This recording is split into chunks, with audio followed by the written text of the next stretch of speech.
पाकिस्तान ने सोचा कि 120 फौजियों को हम रातों रात मार देते हैं, तो उस समय एयरफोर्स रात में लड़ाई नहीं कर सकती थी, इसलिए इन्होंने लोंगेवाला में एंट्री मार दी। पूरी भयानक टैंक लेकर, फौज लेकर, इन्फेंट्री लेकर, और उसको वो लोग लोंगेवाला में घुसने के लिए चल। और लोंगेवाला में भारत के पास केवल 120 सिपाही थे। क्यों था? ये है पाकिस्तान का टैंक। ये धज्जी उड़ गया था टैंक का, थूथूर तूड़ दिया इसका यहाँ पे। ये देखिए टैंक का, पाकिस्तानी देख रहे हैं कि भैया सब चक्का उक्का फेंका गया। बताइए, ये चांदपुरी सब दिया। इसी बीच पाकिस्तान को एक खतरनाक खबर लग गई। क्या थी खबर भाई? तो देखिए, पाकिस्तान को खबर लगी कि भारत की ज्यादातर फौज इस पूर्वी पाकिस्तान की ओर डिप्लॉयड है, और यहाँ राजस्थान के जैसलमेर जिला में एक जगह है लोंगेवाला। उस लोंगेवाला में केवल और केवल 120 फौजी हैं। और अगर पाकिस्तान ने सोचा कि 120 फौजियों को हम रातों रात मार देते हैं, तो उस समय एयरफोर्स रात में लड़ाई नहीं कर सकती थी, इसलिए इन्होंने लोंगेवाला में एंट्री मार दी। पूरी भयानक टैंक लेकर, फौज लेकर, इन्फेंट्री लेकर, और उसको वो लोग लोंगेवाला में घुसने के लिए चल दिए। और लोंगेवाला में भारत के पास केवल 120 सिपाही थे, केवल 120, और उन पर वो हजारों की संख्या में टूट पड़े।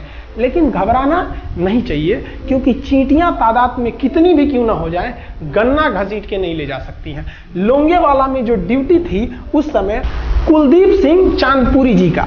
कुलदीप सिंह चांदपुरी सरदार हैं, आप देखे होंगे बॉर्डर मूवी में इनका रोल सनी देओल ने किया है। अब ये कुलदीप सिंह, ये भैया पंजाबी सिख, अब ये लोग 1.25 लाख से नीचे कुछ सोचते ही नहीं है। चिड़िया नू में बाज लड़ावा, गिदड़ नू में शेर बनावा, और 1.25 लाख नू एक लड़ावा, तब गोविंद सिंह नाम रखावा। खबर आया कि आपसे जो लड़ने आ रहे हैं ना पाकिस्तान की ओर से, वो ब्रिगेडियर तारिक मीर आ रहा है। उसके पास टैंक है, 2800 फौज है, और बहुत ही तेज रफ्तार से आ रहा है।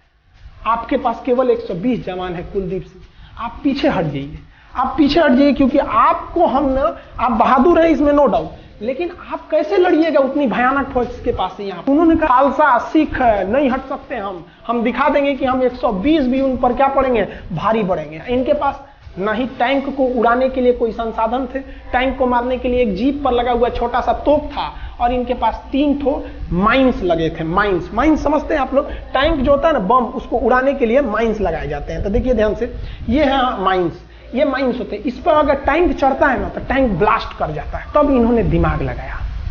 इन्होंने क्या किया, जो खाली रेगिस्तान था ना उसमें ना आगे की ओर 3 ठो ओरिजिनल माइंस को लगा दिया, और जो खाना खाने वाला टिफिन होता है ना 4 खंडे वाला, इसे, उस टिफिन को इन लोगों ने रातों रात ना बिछा दिया। ऐसे लाइन से, देखिए लाइन से पाकिस्तान की टैंक आई, तो शुरुआत में तो भैया ओरिजिनल माइंस था, धड़ाम से लगा, पाकिस्तान की टैंक उड़ गई। पाकिस्तान का एक टैंक उड़ा, फिर दूसरा उड़ा, तीसरा उड़ा, पाकिस्तानी एकदम डर गए सब। ब्रिगेडियर तारिक मीर कहें कि भैया यहां तो माइंस लगा के रखा है इन लोगों ने, एक काम करो इंजीनियरों को बुलाओ, पूरा माइंस निकालो।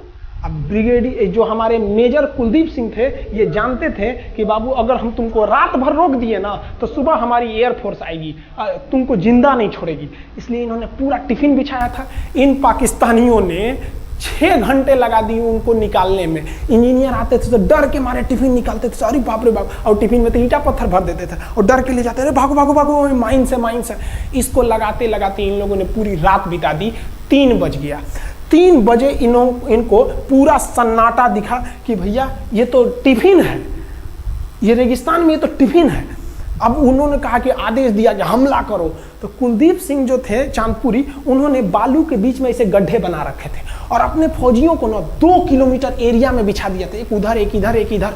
तो चारों ओर से फायरिंग होती थी। पाकिस्तानियों को लगी ना कि भैया हमको गलत इंफॉर्मेशन मिल गया है, 120 को मिल के ऐसे थोड़े मारेगा सब। सोच रहा उधर से गोली, इधर से गोली, धड़ाधड़ बम, गोला दारू सब चल रहा है यहाँ पर। इतना भयानक कहीं कोई 120 आदमी मिल के ऐसे मारता है? नहीं भाई, इतना भयानक सुनसान एरिया में कहाँ से कौन मार रहा है? एकदम तबाही मचा दिया। कुलदीप सिंह चांदपुरी ने क्या तबाही मचाया था आप देखना चाहते हैं तो देखिए उन लोगों ने क्या तबाही मचाया था। ये है पाकिस्तान का टैंक, ये धज्जी उड़ गया था टैंक का, थूथूर तूड़ दिया इसका यहाँ पे। ये देखिए टैंक का, पाकिस्तानी देख रहे हैं कि भैया सब चक्का उक्का फेंका गया। बताइए ये चांदपुरी साहब को ऐसा करना चाहिए? ये कोई वीडियो गेम खेल रहे हैं? मार के धज्जी उड़ा दिया। अरे पाकिस्तान बच्चा है, अपने बच्चा है, बिगड़ गया, आराम से मारिए। ऐसे एकदम धज्जी उड़ा दिए हैं बेचारा सबको। पाकिस्तान के टैंक को धज्जी उड़ा के उस पर भारतीय सैनिक खड़ा होकर फोटो खिंचवा रहा था। फोटो खींचे, उस समय सेल्फी नहीं था ना, आगे से फोटो खींचना, फोटो खींचे यहाँ पे, आने वाली पीढ़ियों को ये प्रेरणा देगी।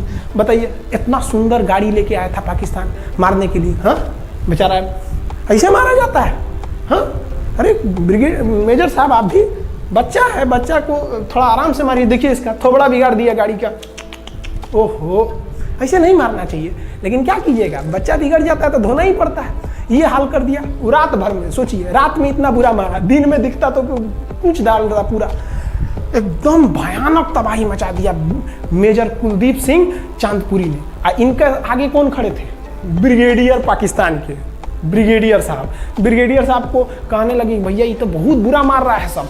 तब तक हो गया सुबह, और सुबह के वक्त हमारे जो हंटर जहाज थे, उस समय जो जहाजें थी वो हंटर जहाज थी। ये हंटर जहाजें रात में नहीं उड़ सकती थी, लेकिन दिन में उड़ सकती थी। रात भर तक कुलदीप सिंह चांदपुरी ने ऐसा कूचा पाकिस्तानियों को, इतना कूच दिया कि भोर हुआ तो बाकी का कसर पूरा कर दिया हमारे हंटर विमानों ने। ये हंटर विमान जब आए सब, तो इतना भयानक तबाही मचाए सब पाकिस्तान के जहाज़ों का कि आप हुलिया देखेंगे ना, पाकिस्तान के टैंक का ऐसे पड़ गया। इसे टैंक पूरा तबाह हो गया, सब पूरी तरह ध्वस्त हो गया। इतनी भयानक युद्ध में 3 तारीख को पाकिस्तान ने हमले की शुरुआत की, और ये 4 तारीख का शकल देखिए पाकिस्तान का। इतना भयानक धज्जी उड़ा दिया पाकिस्तान का जिसका कोई हद नहीं।